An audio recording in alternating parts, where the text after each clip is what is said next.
We are down just a little bit. Good morning, everyone. Refresh this over here. So lets me see the chat a little more easily. I've got it over here. Should catch up with me any moment now. Good morning. So this morning, well, first, welcome to my live yoga class, my Thursday series. So this morning, first, welcome to my live. Forgot I turned the volume on my laptop on to talk to my therapist yesterday. So we are here for, clearly the laptop is caught up. So if there's any chat coming in, I'll keep an eye out for that.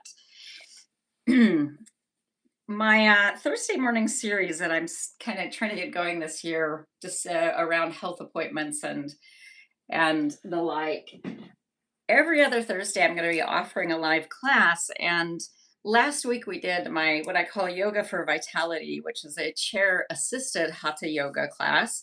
We are standing, seated, prone, supine. So kind of the whole range of yoga postures in that class. You can see I'm adding my shoes here before we get started. But this morning we're going to be doing a yoga in chairs class.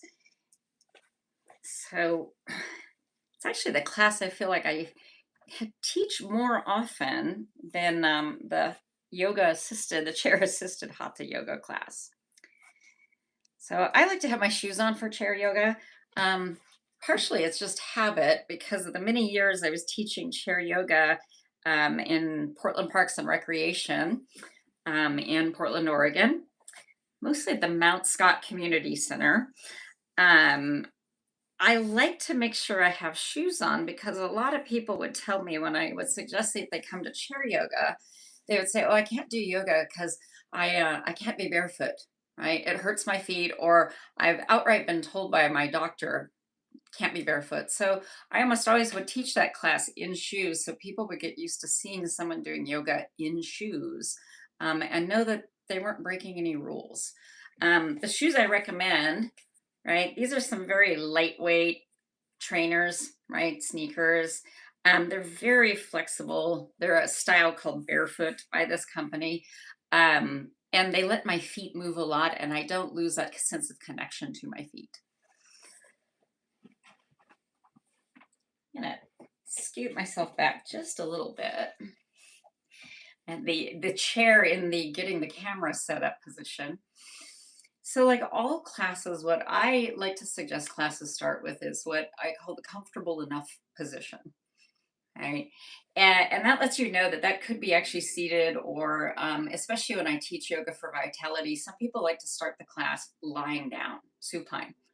But you could also, comfortable enough could be a standing position.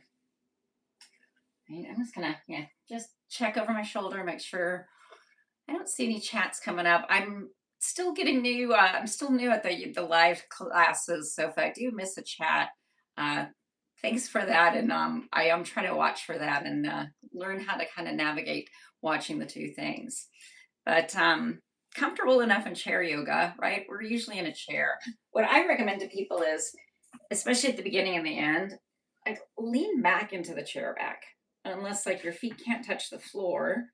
Right? Lean back into the chair back, let the arms relax against the legs. It's almost a little bit of a supported slump. And then you let your breath just settle. And what we're doing is just bringing our attention to the breath. You can have your eyes open for this, especially if it feels like your mind is going off in 8 directions at once or you're feeling very sleepy.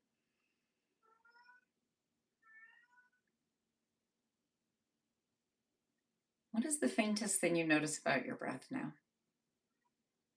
You might be listening for the sound of your breath or noticing, especially if you're somewhere noisy, right at that little inner edge of the nostrils.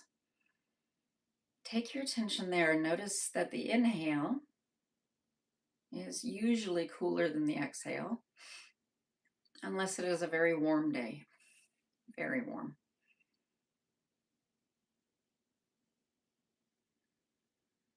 we go to a big sensation breath. And with that, it helps to deepen the breath.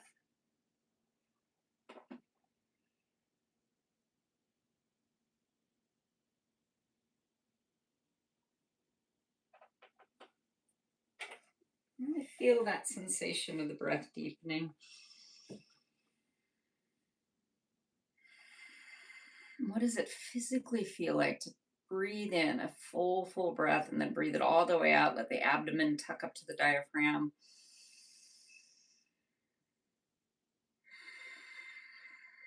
As you move to this deep breath, what is the biggest felt sensation of the breath?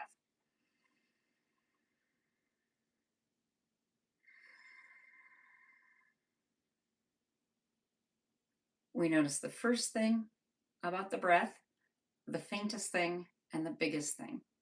These sensations of the breath, you can't be wrong about them because you're noticing your own breath. And what they do is they bring us to this present moment. They also reconnect us to what we call the self of wisdom, jnana maya kosha. Particularly in yoga therapy, we talk about these koshas, these states of self. And one of them is this wisdom self that is a self that is actually always there. We just kind of forget we have connection to it. So we do a practice to reconnect, right? And that self of wisdom is curious and non judging, very important. So we embody our curious, non judging self first, and then we take in a deep breath.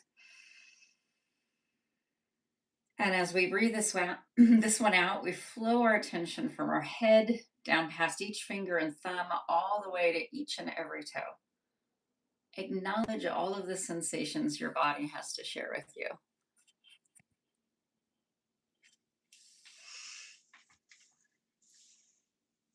you. Looking at, there's a chat. I thank you for commenting. Looking at the sensations, we're looking at and see how I'm used to interacting with the live chat I am. So I was inviting everyone to look at the sensations of their body and stay noticing, right? If what doesn't feel good, notice that. Then notice like your earlobes, which usually feel pretty neutral. And then having acknowledged not good and neutral, are there any parts of the body that feel good?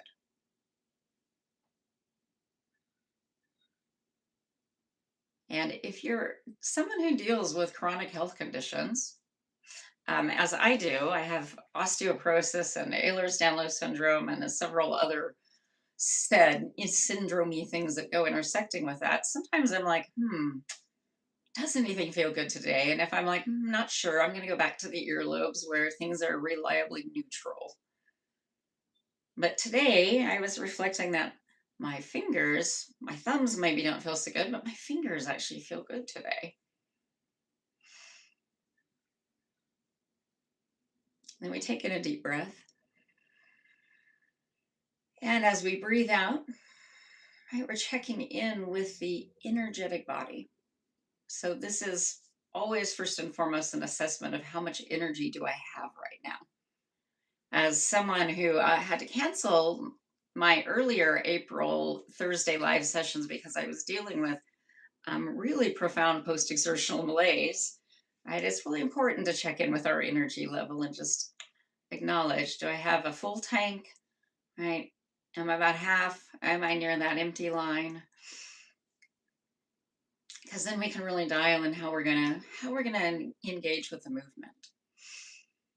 Taking a deep breath. As we breathe out, we check in with the heart mind. Heart mind is where we have judgment. We have things like our worry and our frustration and our boredom, but we also have things like our gratitude and our delight. There's somewhere around there. There's a cat stalking me, who brings a lot of delight to my days. And then neutral things like it is the last Thursday of April. Pretty neutral. Unless this day holds particular meaning. All right. And then we come back and just feel the breath for a little moment longer. Maybe you're still breathing a really deep, deep breath, or you've come back to what I'm starting to call an average breath. For years, I've said an easy breath, and recently working with a client one on one as a yoga therapist around respiratory therapy, um, they reminded me that their breath doesn't ever feel easy. And so calling it an easy breath almost makes them feel like, oh, well, they can never get there. And so from that interaction, I'm starting to call this our ordinary breath, our average breath, because maybe it doesn't feel easy, but it's the breath your body goes to without you trying to make it happen.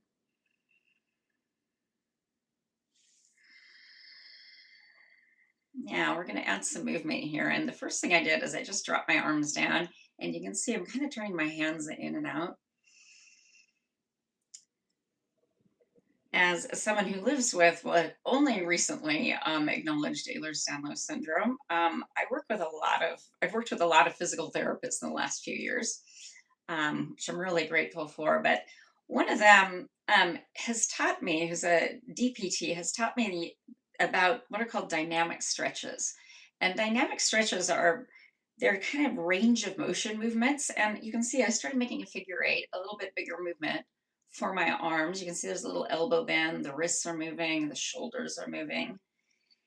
And this is a dynamic stretch, right? What's great about these is they send a message to the rest of the body. I'm going to start doing more intense movement. So they kind of send a chemical message. So I'm making a bigger movement here. I'm swinging my arms up and then bringing them up behind. Kind of going through a range of motion here. Go up and now turn the hands. I kind of go a little off screen, out and around. I'm going to back up here in a moment. Okay, bring them up and around, and then we're going to go backwards. And around the other way 2 times. And then literally just give a little wiggle and shake through the hands, through the arms. And I forgot to turn, there we go, turn my watch on. One way I track that I'm making sure that my energy level is not going to suddenly crash on me is that if my heart rate goes up really fast. So my watch actually is a really good, this is another thing my PTs taught me, is that whenever I'm doing any kind of exercise or it feels like my heart is racing, to just use my watch and check. So lot of allergens here in the Portland area. I'm gonna have to interrupt before we do our next thing and have a little hydration break. If you've not had a hydration break recently, grab yourself some tea, some water, some electrolyte mix, and have some water there. All right, so we were talking about the dynamic movements. I kind of went through a bunch for the arms and the shoulders. We're gonna bring the hands and rest them on the legs because we're gonna do a movement for the neck next. And the first movement we're gonna do, oh, I'm gonna squeeze my right ear to the right shoulder and just check out my neck tension. I'm gonna take in a breath here. And as I breathe out, I slowly start turning my face till I'm facing over to the horizon on the right side. Trying to stay in a tall mountain pose here. I'm going to take in a breath, and as I breathe out, I'm going to tuck my chin towards my shoulder. So I'm now facing the earth on my right side, and I can feel my left shoulder trying to creep up. So I very deliberately, I can even see the right one, relax both arms, both shoulders, and then move my chin along my collarbone, tucking my chin into my neck. And I'm taking a breath in and out here. Then I'm going to inhale and lift my head up. And before we do the left side, I'm going to do these movements that are like a backstroke. I used to swim competitively and play water polo in my youth, which is part of the reason I need to brace my left hand and have issues with my shoulders. But so I do a lot of these movements, and you'll hear me make swimming references because that's what they feel like to my body. Right, we're sitting up nice and tall. I'm making sure, because when the camera's on, I tend to, especially I'm making sure the chat is checking chat, checking chat. You can see my head come forward. So I'm very deliberately bringing my neck back. So it's truly in a neutral position. And then I'm going to squeeze my left ear here towards my left shoulder. pausing, just kind of assessing. And I'm going to do that first movement. I take in a breath. And as I breathe out, I'm going to go very slow, which I recommend for everyone, but I particularly go slow because I have kind of chronic misalignment in my neck. It's stable, but misaligned permanently. Take in a breath and exhale, tuck the chin down. So my neck often, really always has a lot of opinions about movement, and I move very deliberately so I don't cause any kind of twingy nerve kind of pinch feelings. I'm going to draw the chin along the collarbone. So all of these movements I do pretty slowly. And inhale, come up. And then this one, it's a big double shoulder roll, right? 3 of those back, hands come down. We're going to do this movement again, but we're going to move with the breath. So we're going to inhale. And as you exhale, breathe. Take your right ear over the right shoulder. Breathe in. As you breathe out, turn your face to the right, right? Gazing high, relax both shoulders, breathe in. Breathe out, tuck your chin down. Facing the earth on the right, breathe in. And as you breathe out, draw your chin along the collarbone. And then take a breath in and out. And breathe in, lift the head up. Right, nice and tall. Breathe out. Carefully squeeze your left ear to left shoulder and breathe in.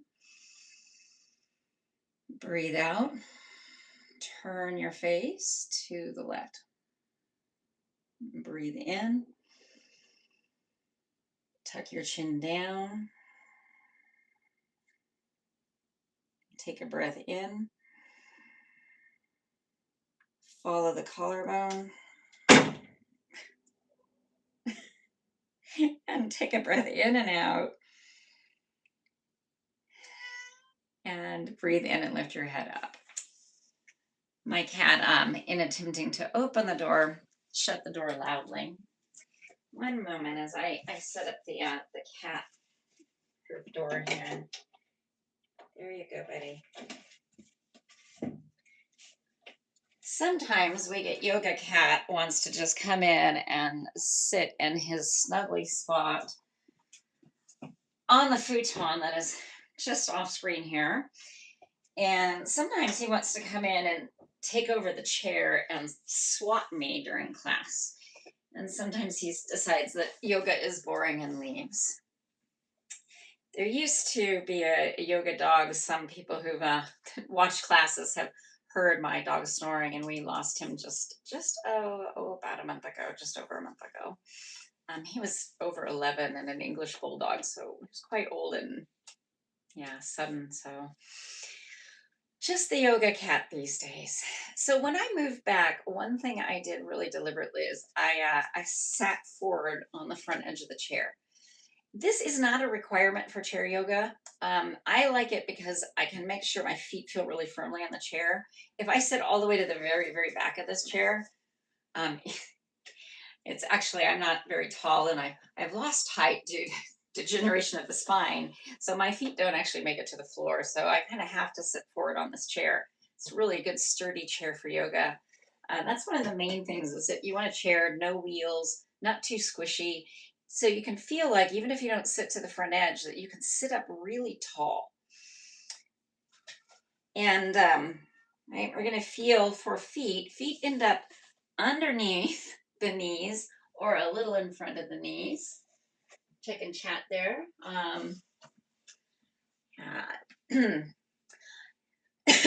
So got the feet underneath the knees, hands reaching down, right? Fingers reaching down. It's coming to a mountain pose, right? Seated mountain. I'm even going to push into my feet and kind of feel like I'm trying to push the floor away. And you can see I get a little taller. Right? I'm going to take my abdomen towards my spine, take my tailbone down towards my chair. I feel through the sit bones, feel through the energy of the legs, Feel almost like the hands are being drawn downwards by gravity. Same time, feel like the head is being drawn upwards towards the sun. And then we're going to inhale, sweep the arms all the way up, right? Exhale, come down, twist over to the right, moving nice and gentle, nice and slow. Inhale, sweep the arms up, let your face kind of lift up a little bit. Exhale, twisting over to the left side. Inhale, we're going to just do a few of these dynamic movements. Exhale over to the right. Inhale, lift up, face is lifting. Exhale to the left, face is coming to neutral. One more set of these. Hand over to the left, and then inhale, lift up one more time. Open the hands up wide. We're going to push the walls away. Okay. Just barely off screen there. Pulling the fingers back, push out through the hands. If this makes the shoulders hurt, go ahead and push lower. Bring the arms lower. We're lifting through the triceps, pushing the wall away. And now we're going to push, push, push, push, push. Keep those hands pulling back. Bring that down. Push the floor away. And then let that release. Give those hands a little shake. Give them in and out. Get a little bit to the back of the wrist. Bring the hands together, right? Make that Namaskarasana Anjali Mudra shape, right? And then I roll my hands over. So I'm rolling over the back of the hands. And go the other way. And then we're going to pause awkwardly in like the mirror world Anjali Mudra, right? And push the back of the hands together gently. Now I can see my shoulders creeping up, so I'm going to make sure I'm sitting down and then let that release. Just a little stretch there into the back of the wrists. I want to get a little more in the movement of the spine. So we're doing twists. Those are two of the essential movements the spine makes. The inhale, get tall. There's one of the most essential, get tall, lengthen. And now next inhale, roll the thumbs back. And as you do, you're going to squeeze the shoulders gently towards one another, lift the chest, lift the face. And then as you exhale, roll the thumbs in. You're going to tuck the shoulders forward and tuck the chin to the neck. Inhale, expand across the front body. Exhale, expand across the upper back. Inhale, expand front. Exhale, expand back. Yeah, you might be thinking that this seems a lot like cat-cow, and why am I not right curling forward, right, in that cat pose, that where the back is in that deep flexion? And the answer is, particularly in my chair yoga classes, but really in all of my classes, I avoid using loaded spinal flexion a lot unless I'm calling out, we're doing loaded spinal flexion. And if people have osteopenia, osteoporosis, doing loaded spinal flexion and really deep leverage twists is often contraindicated. I'm a little bit of a special exception because I've been doing yoga for so long. They feel some of this movement is actually okay for me really carefully. So when we're doing this, you'll see I really only do that much flexion, right? So there's not really flexion happening in the middle of the back, the low back, and the thoracic or lumbar spines. It's just in the cervical spine. Let's just pause there for a moment in that cervical flexion, right? Hands tucked out. And now inhale, roll the thumbs back, come into that extension, which is that back bend. I want you to pull a little with your feet, take your tailbone down, lift the chest up, and then let that release. We're going to have cat on chair today. He likes that space behind me. This is Ursa Minor, my assistant teacher there. So we're going to go right into upward facing dog, a seated version of upward facing dog. And with this, we use the legs for support. And I like to hold on to the front of my legs right underneath my knees, right? And I lift up a little bit. We'll check. I always have people check, right? Press around a little bit on that underside of the knees and lift up. Do your knees feel okay with that? And if your knees are like, no, we do not feel okay with that, what you do is you bring your hands here behind the back of the knees, right? Hook your fingers there, gently lift up. If that feels really tender, you can push your hands gently on the inside, but I usually do that one last because that makes us kind of tight there. And we want this sense of extension and expansion across the front of the chest. So we take tailbone down to chair first, right? We do that by taking the abdomen to spine. I pull a little with the feet first, second, I mean, right? And then I start bending my elbows and lifting my chest and my face up, right? Coming into some extension there of the upper back. And then I let that release, right? And I do a little twist, right? Maybe a little movement for the shoulders. I do a couple of those. Fingers go over the knees, right? I lift up, bend the elbows, lift the face a little bit. We're not taking the head back as far as it goes, just lifting the face a little. And let that release. A little movement. One more of those. Okay, reaching hands to knees, behind or under, and then pulling with the feet, pulling with the elbows, the fingers, lifting the chest forward and up, keeping the tailbone reaching towards the chair. And let that release. And a little side to side movement. All right. Make sure when I pull with my feet, I start to edge a little forward in the chair. So make sure you feel really steady on the chair. Hands reach down. We're going to get some side bending. We're going to get a lower back bend in a moment, but first some side bends. So we're going to breathe in and get nice and tall. As we breathe out, pull the right hand down to the right, pull towards the left, push the left sit bone down, inhale, come on up. Exhale, over to the left, push to the right sit bone, inhale, come on up. Exhale, bend the elbows, take the hands out, right? They can be anywhere from here all the way here to the sides, little gates here. Take a breath in. As you breathe out, tip over to the right, push the left sit bone, inhale, come up. Exhale, tip over towards the left, right? Anchor through the right sit bone, inhale, come up. Exhale, lift the arms up. Now, elbows coming away from the body might come all the way up to shoulder height. We're making a version of cactus arms here. Really lift with the triceps. Take a breath in. Even squeeze the shoulders back a little bit and exhale. Tip that cactus over to the right. And inhale, push the left sit bone, come up. Exhale, tip that over to the left. Push to the right sit bone. Inhale, come up. Exhale, take the arms up and out wide and breathe in. Tailbone comes down to the chair. Exhale over to the right. Now we're going to hold this one. Glide the right arm down a little further. Reach over with the left arm. Breathe all the way out and in again. And then all the way out again. Now breathe in. Start by lifting the right arm. Use that as momentum to come up. Right? Breathe out. Draw the arms back. You lift the chest a little bit. Breathe in. Come back up to a mountain. Breathe out. Bend over to the left side. Let the left arm come down. Reach through both arms. Breathe out and in. Breathe in and out. I got in the middle of my breaths there. Next time we got an inhale coming around. Lift through that left arm. Come on up. All right. Breathe out. We're reaching back, lifting the face, lifting the chest. Come out of that. Glide the arms down nice and slow. They've been doing a lot of work being lifted that whole series pretty much. And so I'm going to just do a little backstroke there, right? Shake them out. I'm going to get a hydration break.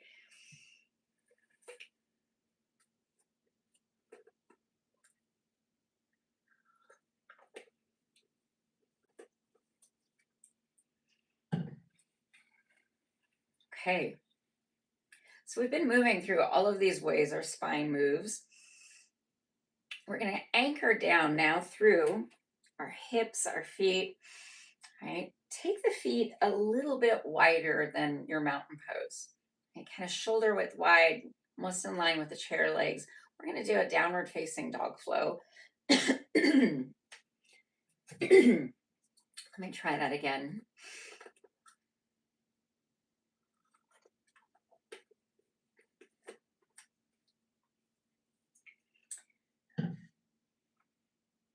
I am allergic to most every tree, and it is peak tree pollen season.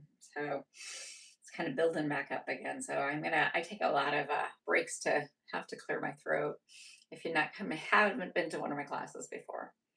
So downward facing dog flow, I always have to remind myself it's one of the ones that I don't start with my hands at my heart, like I do almost the majority of other flows. Right, so I come to that tall mountain, and as I breathe in, I bend my elbows and I bring my hands here right in front of the shoulders. As I breathe out, we push forward, push the wall away, and then up. And then we're pushing through our feet and our hands. So this is our downward facing dog turned 90 degrees, right? Push away the floor, push away the wall, take a breath in. And now you're going to bring the hands together. And as you breathe out, hinge from your hips, keep the back extended and long like a plank, and shallow bow over the legs with that exhale.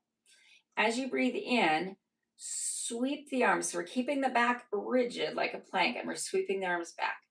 As you breathe out, I want you to pull with your feet, take your tailbone to the chair, abdomen to spine. So we stabilize the base. And then as you inhale, lift up torso, and can you see my arms lifting up? Exhale, let the arms come down back to a mountain pose. Do a few more of those, 4 more of those. Inhale, elbows bend, flowing with the breath now. Exhale, push forward and up. Hold and breathe in. Exhale, bow forward. Inhale, sweep the arms back. And exhale, pull with the feet, stabilize the base. Inhale, lift torso and arms. Exhale, release the arms, mountain pose. Inhale, elbows bend. Exhale, push forward and up into downward facing dog and breathe in. Exhale, bowing forward into a forward fold. And then inhale, sweeping the arms back. Right? Exhale, hold and stabilize. Inhale, lift. Exhale, release. Inhale, elbows bend. Exhale, push forward, then up.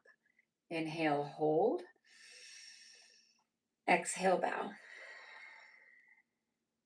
Inhale, arms sweep back. Exhale, hold.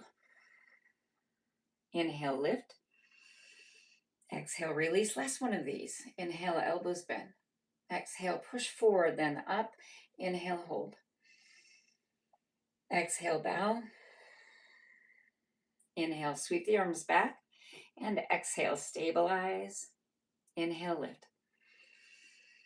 Exhale, release the arms. Hands come to the legs. We're going to slide forward, come down to one forearm, then the other forearm. Hands interlace, right? You can make that double fist, wrap one hand around the other hand, push them together in Anjali Mudra. And find what feels most comfortable for your hand. And then we keep the back really extended and long here. Okay? So I can tell there's kind of a curve there. I'm going to pull myself out of that flexion, and I'm going to pull with my feet, push off my arms, tuck my chin a little bit there, and come into a seated plank. Right?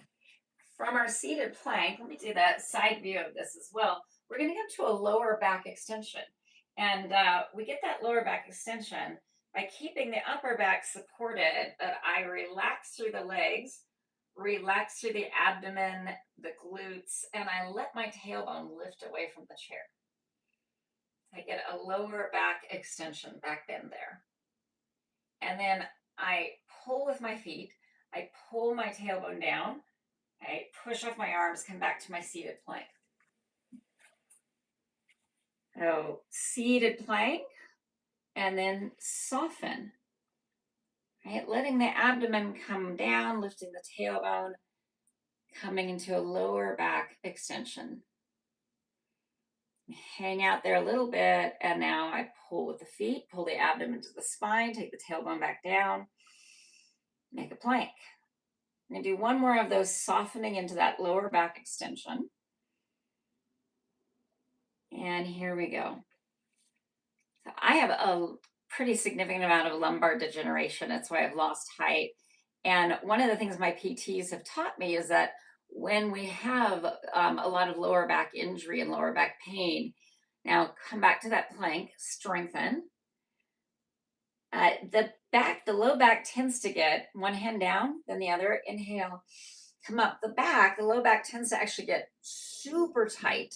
And people who have, especially the hypermobile and classic variants of Ehlers-Danlos syndrome, the muscles can get into almost a spasm trying to keep the joint stable.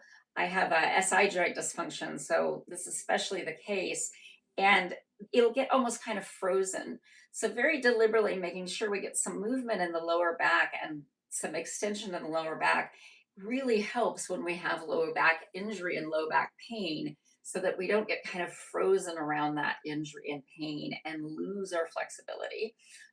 We have to make a fine balance of just enough flexibility, neither too much nor too little. It's very much the middle way.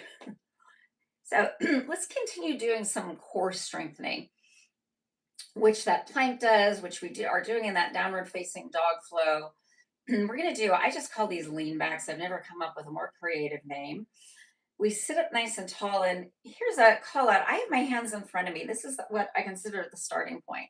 But if you're feeling kind of tender today, whether it's right, your emotions, your energy, your body feels tender, put your hands on the chair behind you, right? Make soft fists. Bring those soft fists behind you, press down. Or other thing you can do is you can hook the fingers underneath, pull up, or push the heels of the hands down if that's more comfortable for your hands. But in some way, you're adding your arms here to be kind of scaffolding to support your body if it feels tender. If you're like, I'm not feeling too tender today, we start like we've got a box here right in front of us. I'm tucking the elbows in nice and tall. Right now, there's nothing in the hands. It's just this shape in front of us. I'm going to engage all the way down to my feet, make sure my feet are under a little in front of my knees. And then I'm going to pull with my feet. Like I want to pull myself out of the chair, but don't stop just shy. Take a breath in. Now, I like with these, I have to hum on the exhale and I'm tipping slowly back. I'm keeping my back rigid like a plank. And as soon as it starts to feel like it's a little more work, I stop going back. I just pause and I hover here, keeping my abdomen to my spine, tailbone down, lengthening through the spine. We do kind of a long hold with these. Take a breath in, right at the end of it. Breathe out, pull yourself back up to a mountain pose. And then we do a little kind of intermission here between rounds. I inhale, I lift up, hands go to the right, knees go to the left. And I do this slow. It's not like the twist dance. It's more like I think of watching the kelp at the aquarium and the giant kelp beds, giant kelp forests, that kind of movement in the water. Okay, and then I find mountain pose. Now, when I do this series, these lean backs, I add what I call adventure options. Keyword there, option.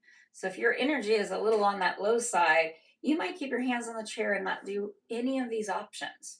Adventure is meant to imply these options require more energy, more effort, more strength, right? More of something, more adventure. We don't always like adventures when we try them. That's another reason a friend helped me pick that. So it's not always fun, but sometimes it's really fun. And what I did there was really subtle. My feet are under the knees here.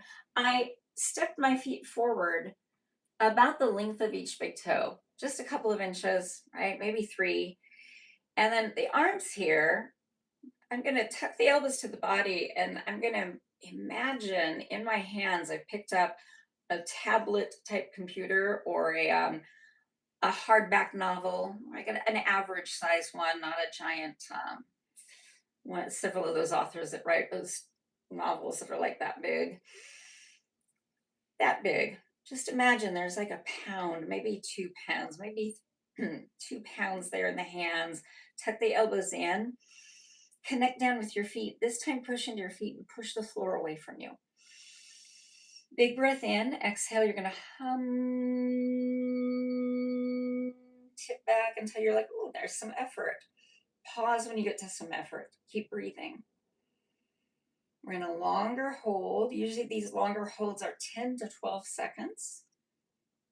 There's an actual clock over here, so I don't have to keep constantly looking down over at my watch. We are almost ready to arrive. Take a breath in. Pull your torso back up to a mountain pose. Right? Inhale, lift those arms up. This time, knees right, arms left. Come down in a slow, wavy, wavy twist. Really gentle and deliberate with this, but feeling almost loose, like we're suspended in water. Adventure option, folks. Maybe your toes creep forward a little bit more. Maybe your hands, right? Maybe we picked up a laptop or an atlas, right? A larger book. We're in that maybe 5 pound range in our hands, a bag of beans or sugar. Now we're at pull with the feet, push down with the feet, pull with the feet. Inhale, get tall. Exhale, tuck the chin a little bit. Tip back into effort. Pause, we're here, we're holding. I'm watching the seconds, keep breathing. Lengthen through the spine. And feel the head reaching away from the tailbone towards the sky. Ready? Breathe in. And pull yourself back up to the top. Inhale, lift up, arms right, legs left, and bring it down. We're going to do one more of these. Feet might scoot forward a little tiny bit. And in this next round, we've been keeping the arms here and taking the hands wider. Last round adventure option, take the arms out. Imagine you picked up a basket of laundry, right? Not your heaviest basket. We're looking at maybe in that, 7 to 10 to 12 pound range. Shrug the shoulders down the back. Feel yourself lift from your triceps, right? Feel that weight here. Take a breath in. Push the floor away with your feet. Exhale, tip back into effort. Hold. Keep breathing, keep lengthening through the spine, tailbone reaching towards the spine to keep the tailbone reaching towards the chair, abdomen reaching to the spine.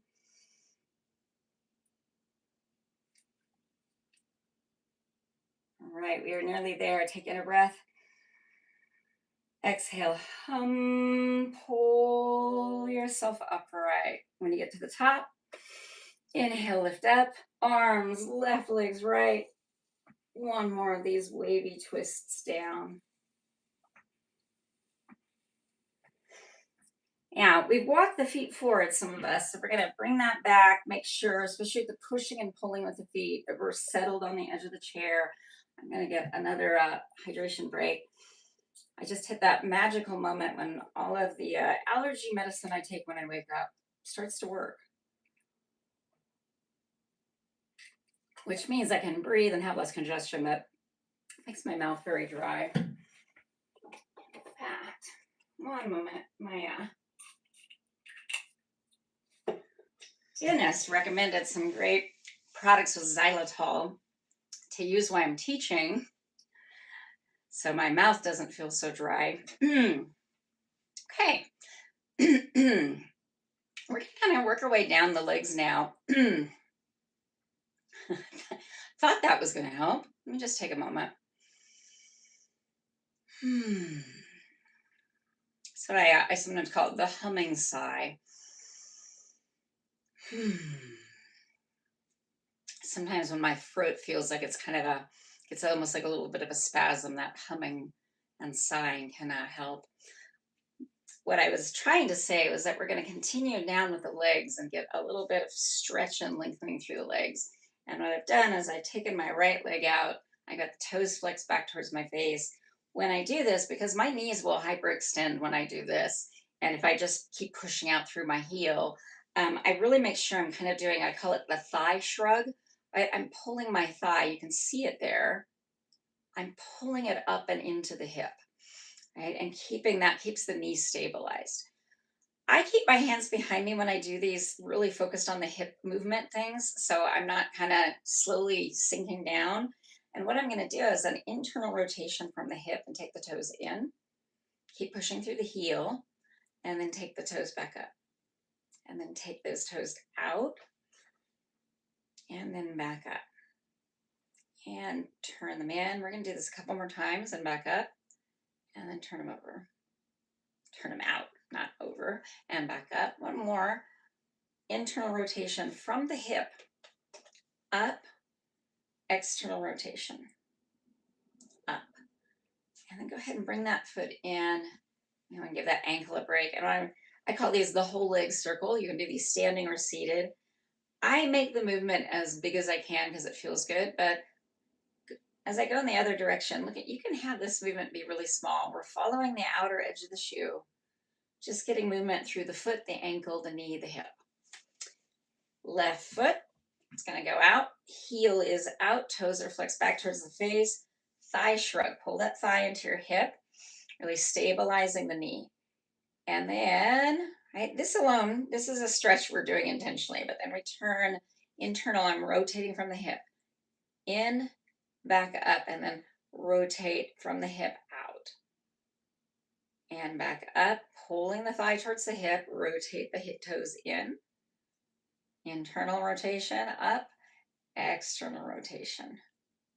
Up, one more of these. Internal, up, external. Up, right, and bring that leg in.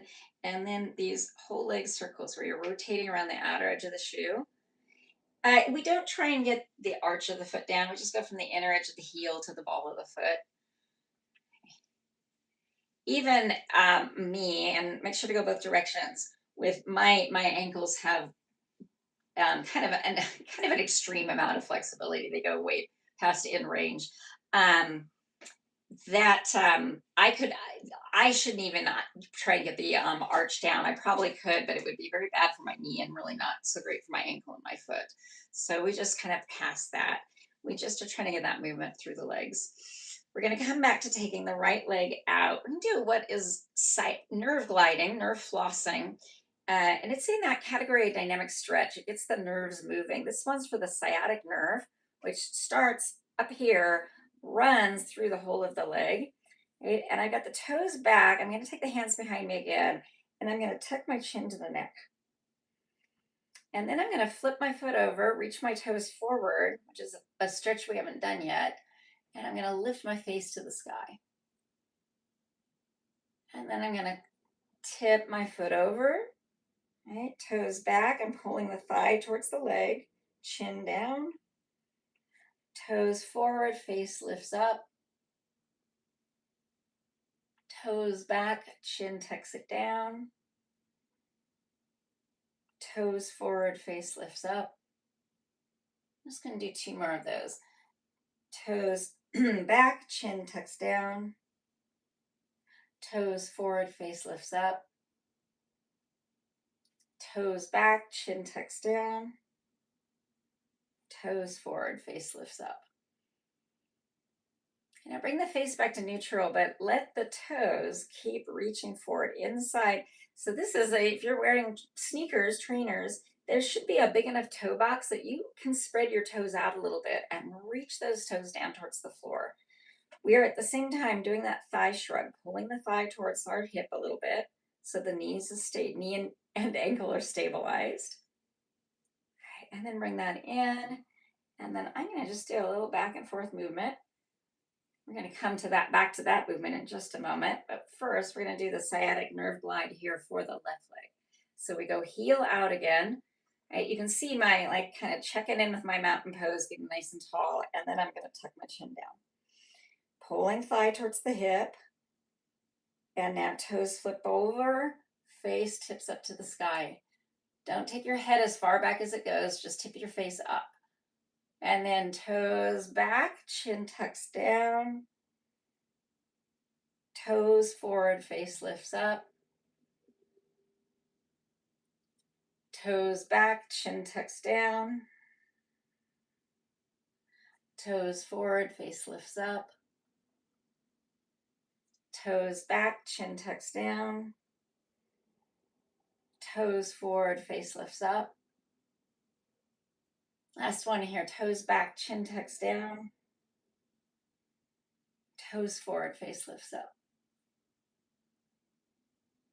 Now face neutral, keep reaching out through your toes, try and even stretch them out a little bit. Lift in the thigh, pull it towards the hip. Stretching the top of the foot. And then bring that in, and a little movement. So I'm doing what's the beginning of a knee drop. And let's do that second. We're gonna actually bring the feet in close. And two versions here. We're gonna do figure 4. So figure 4, one way to do this is if I do this way, my ankle goes really into deep flat, into a really deep rotation. And so what I do to keep the ankle from doing that and stable is I stack my foot on the instep of the other foot. And then you see me doing that because I'm getting that external rotation from the hip so the knee goes out. And my hip, frankly, does not like to do that on chairs. So I lean a little to the side, get that external rotation, and then I come back down onto my hip.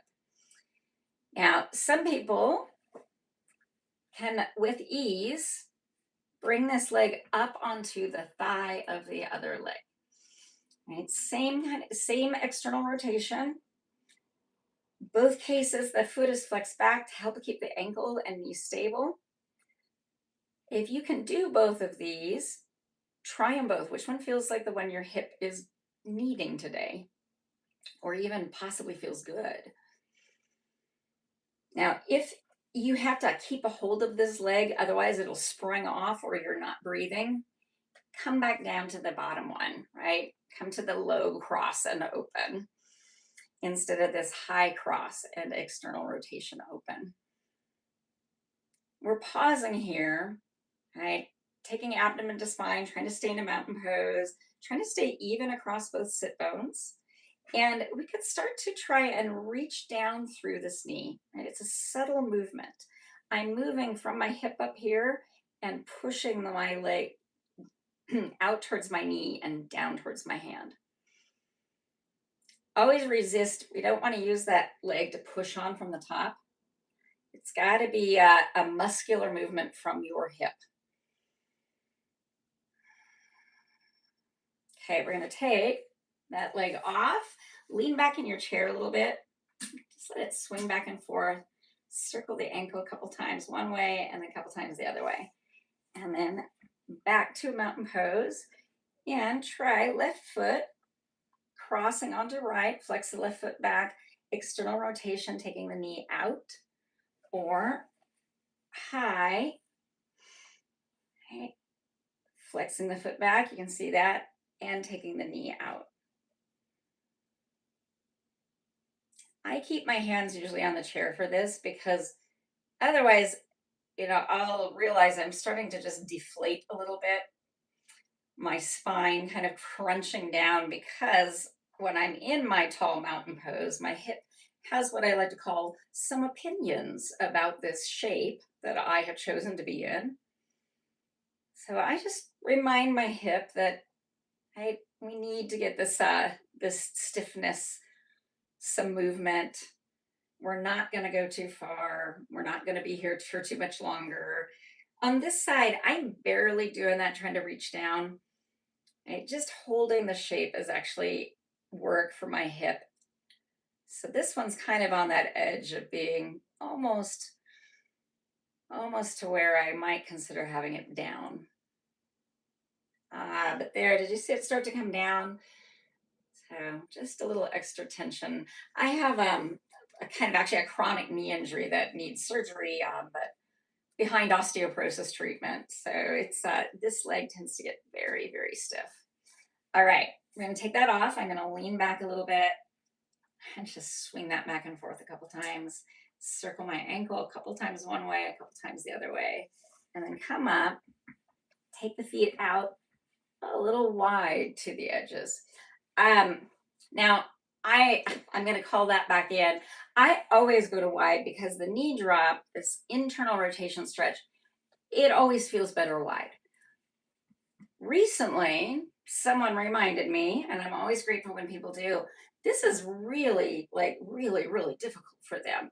And what I recommend, especially if you haven't done that knee drop, or if you just watched it and went, ooh, I don't know about that, bring the legs in close and kind of, you have, see how the left leg's already leaning in a little bit?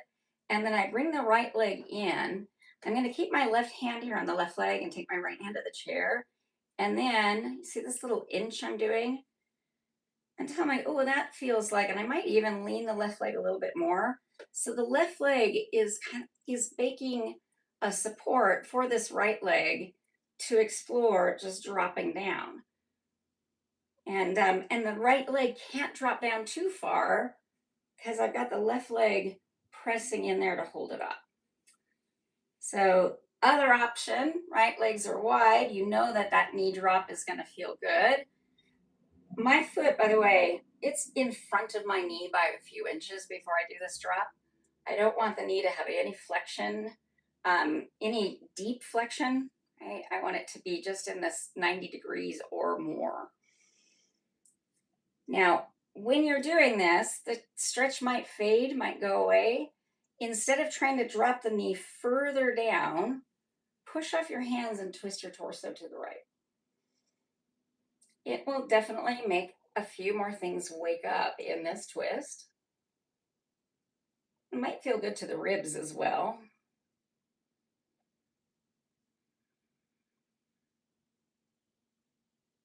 Now to come out of this, first unwind the twist if you twisted. We drop to the left and we bring the right hand down. I push through the right foot and leg, but I'm adding some additional support. I'm not trying to lift the leg with my arm there, but just adding additional support. That is a big stretch for that knee. Right? I settle back, make sure I feel nice and even on the chair. I'm going to right hand on right knee, left hand comes behind me. I check right foot in, left foot in front of the knee, right, by a few inches. If you're doing that big drop down, and then I let my torso turn to the right as the knee drops down. So wide drop, narrow drop. In this case, it would be up against that right leg. Pressing off the hands, stay nice and tall through the spine. If the stretch starts to fade, if more would feel interesting to good, then I'm going really slow on this side. Twist. I have a tendency to go really fast as far as the other side went, and it's too far. But this side, I'm surprised that going further into my twist actually feels good.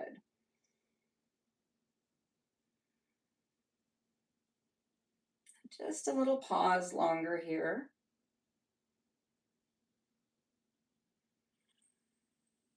And if you twist it towards the left, unwind the twist. And we bow a little bow towards the right leg. Push through the left foot and leg, but also brace that left knee coming up. Bring those in. And then just a couple of full leg circles, one way, a couple the other way. Right? The leg would appreciate a little shake, right? A little shake to those joints. It's another kind of dynamic stretch, is just shaking the joints out. Arms, right? Another little set of those figure eights. In and out.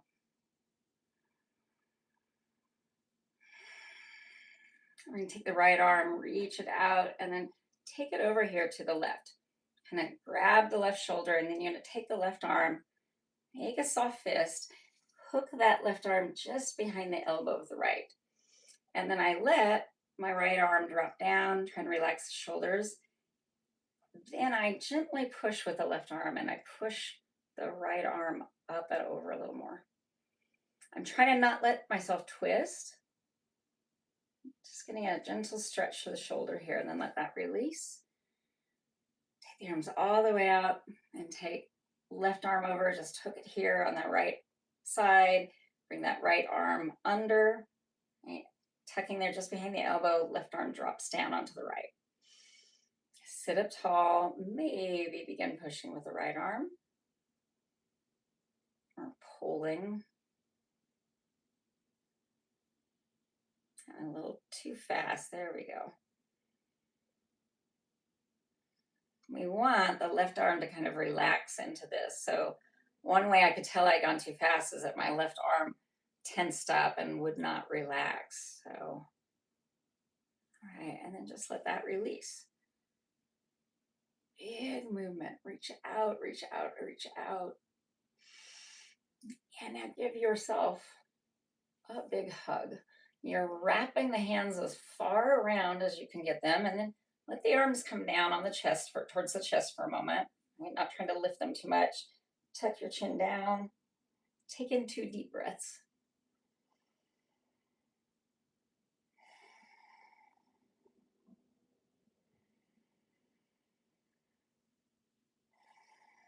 Then when the next inhale comes around, you're going to lift your head up back to a mountain pose. Lift the elbows up. Maybe push the elbows away from the body.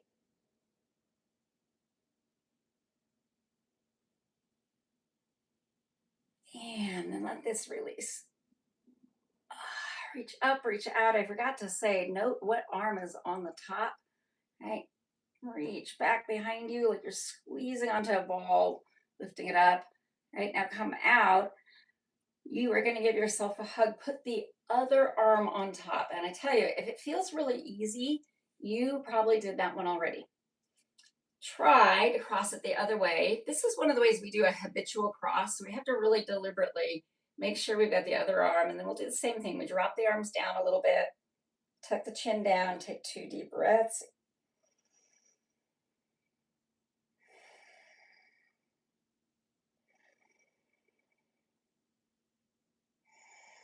And then as we breathe in, we're lifting the head up, lifting the elbows, pushing the elbows away from the body. And release. Take that all the way out. Give that a little shake. Let the hands rest on the legs. We're going to tuck our chin down towards the neck.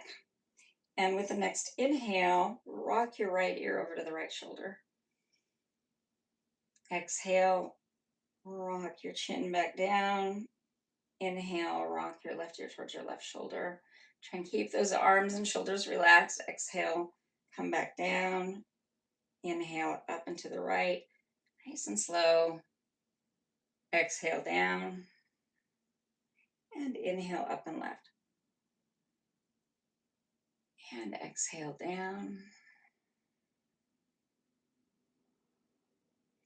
And I call this almost like the sibling movement. Inhale, we follow the collarbone and our face ends up turned to the horizon on the right. And exhale, we follow that back down, tucking the chin to the neck, facing the earth. Inhale, draw the chin along the left collarbone. Right, lifting the facer at the end, and then exhale, tuck it back down, back to the neck. Inhale, up and right. Exhale down, and inhale up and left. And exhale down. And inhale, let the head lift up. I want to skip forward and show you the stretch for the front of the neck, for the throat. Before we do a little breath practice and a little meditation, have a hydration break while I'm doing these little camera room adjustments.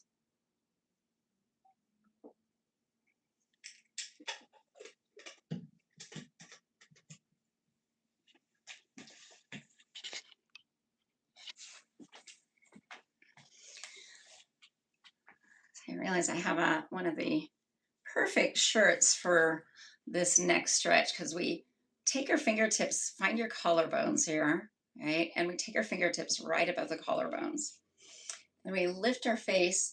This is one of those too. Whenever I say lift the face, I'm not expecting you to take, in fact, I don't want you to take your head and go back as far as you possibly can go back, right, into extension. But we lift the face up and you'll start to feel, right, a stretch. When you feel that, you slide your fingers over your collarbones. You're lightly pushing in and pulling down. And make sure let the jaw relax once you're here.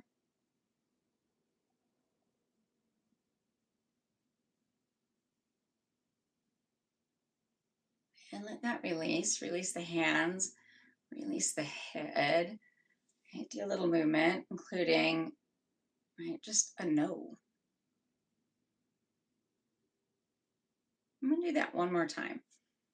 Find your collarbones, kind of resting your fingers just above them, just at the collarbones.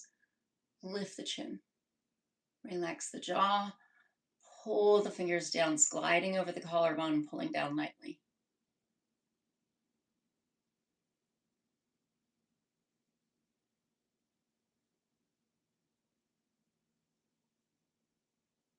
And release. Release the hands, release the head. And a couple little back strokes there. And then slide back into your seat, into that comfortable enough position again. You might even let the legs kind of kick out in front of you. If you have yoga blocks nearby and handy, like put one under your feet, kick them out in front of you, put them under your feet. Really settle into the chair. Hands could be, right, maybe rest on the side of the pinky side that's kind of neutral, but any position that feels like, oh, my arms can relax because my hands are supported and resting. And when the arms relax, it feels like the shoulders can relax. The breath we're going to do for a few rounds can be done in this very relaxed shape. You don't have to be sitting up tall. We're going to just do a few rounds of what is called the Viloma Pranayam, against the grain practice. And what is more colloquially called, commonly called, is stepped breath. So we breathe all the way out. And instead of a full or an ordinary inhale, we just take in a little tiny bit of inhale and then a little tiny pause. And a little inhale, a little pause, inhale, pause, until you realize the breath has made it all the way up here to the top of the collarbones, right? That's where the top of the lungs are. And then we just go, wow, that's a full breath. And then a steady, complete exhale out. We shouldn't try and force the breath to get so high or hold it so long that when we start that exhale, it comes out in a big rush. We should be able to control that exhale and make it steady.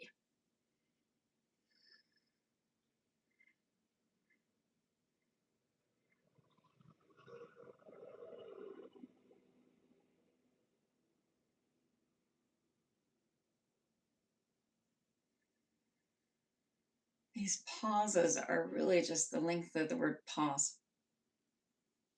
Inhale, pause, inhale, pause, inhale, pause. You don't need to draw them out, just a little interruption. Those interruptions are what is the against the grain in this breath.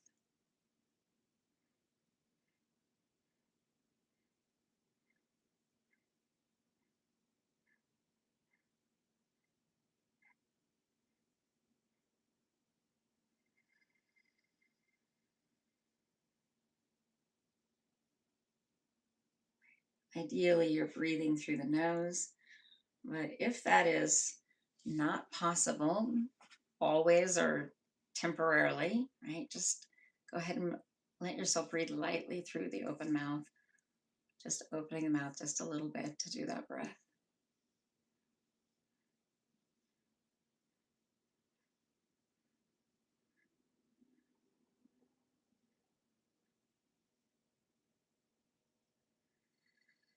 One more round of this little step version of Viloma Pranayama.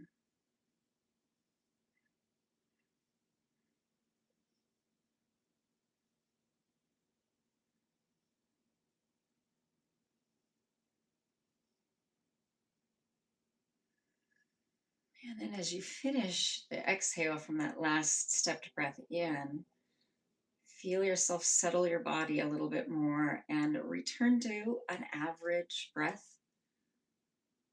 Stay really aware. What does this breath feel like? What breath does the body return to when you are no longer trying to make the breath happen? You are not doing it. The breath is. What is this average breath? Where do you feel it? There's no wrong answer.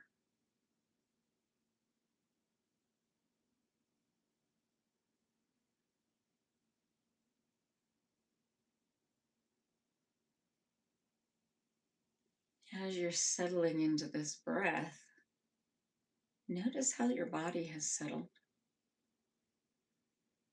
Okay, maybe even take a moment, make any little adjustments, and see if any additional settling can happen.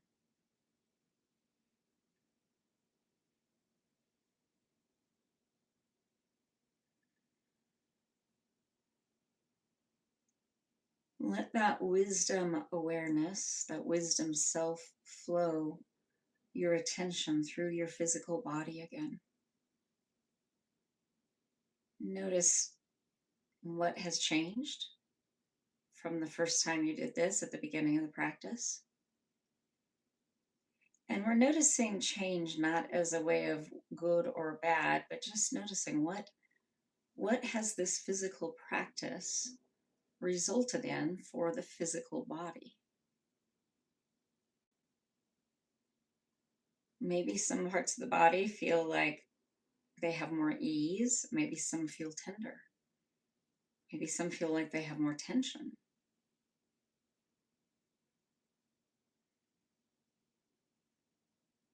All of these are just observations without judgment. You're observing what is, but not adding a value to stiffness, tenderness, looseness, relaxation, ease.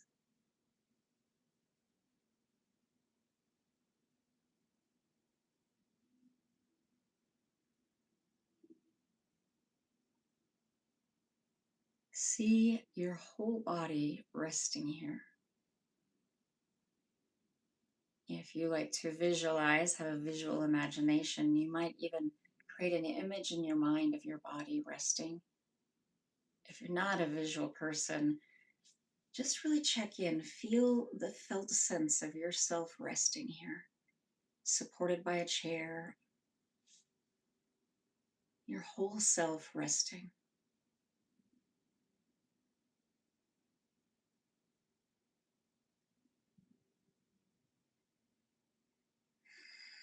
Now, a little deeper breath, maybe find a little movement, bringing your awareness back in.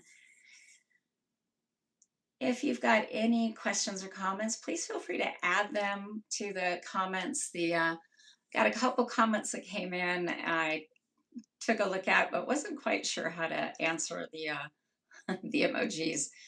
Um, so I look forward to hearing from you.